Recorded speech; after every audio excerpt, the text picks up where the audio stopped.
الكاميرا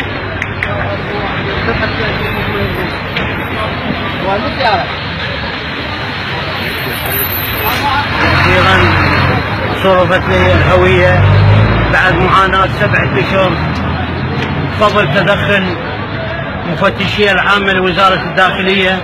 صرفت علي الهوية. تفضلوا رحم الله والديكم، تفضلوا.